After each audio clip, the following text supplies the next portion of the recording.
একটু চিন্তা ভাবনা করতে করতে ট্রেনে চাপলাম আমি। আজকে ভোরবেলায় ভাত খাওয়া হয় নাই, উঠিও ঘুমিয়ে গেছে আবার।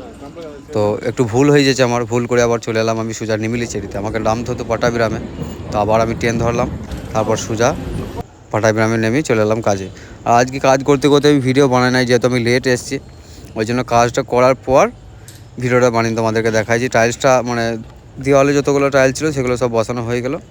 তারপর টাইলসটাকে বসিয়ে দিই, চুলটাকে মাথা তুলে নিয়ে আমি চলে এলাম সোজা মসজিদে। তারপর মসজিদে জোহরের নামাজটাকে পড়ে খানিক শুতে গেলাম। দেখছি একটাই বেড আছে, এখানে ফ্যান আছে, তো প্রভুহানা শুয়ে আছে, ওই জন্য ওকে উঠাইলাম না।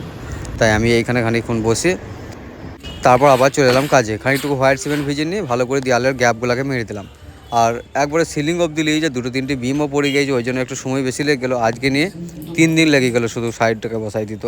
ওরা এমনটা ভাবতেও পারে যে আবু রোজা করে আছে বলে হয়তো কাজ কম করছে, কিন্তু সেরকম নয়। রোজা করলেও আমি সব বসি না, কাজ করতেই থাকি। তো তারপরেই কাজটাকে শেষ করে পিঠে ব্যাগটা লাগিয়ে আবার আমি চলে এলাম পাড়াগ্রামের মসজিদে। তারপর উজুটা করে আমি সোজা চলে এলাম ওপরে, এইখানে ইফতার করাই সবার সঙ্গে বসলাম। আর কি দিয়েছে, কাঞ্জি, একটা ডাল বড়া, খানিক জুস আর একটা খেজুর, এটা দিয়ে ইফতারটা করে আবার আমি সোজা চলে এলাম ট্রেনে। তারপরে আমি কাকুকে দেখলাম, ও মা গো, কাকুর চুলটা দেখো খালি, আমিও এরকম চুল কাটবো।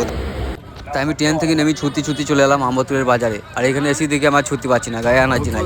তাই আমি সোজা চলে এলাম সবজির দোকান। আর এইখান থেকে হারা রঙের 30 টাকার কলা কিনে নিলাম।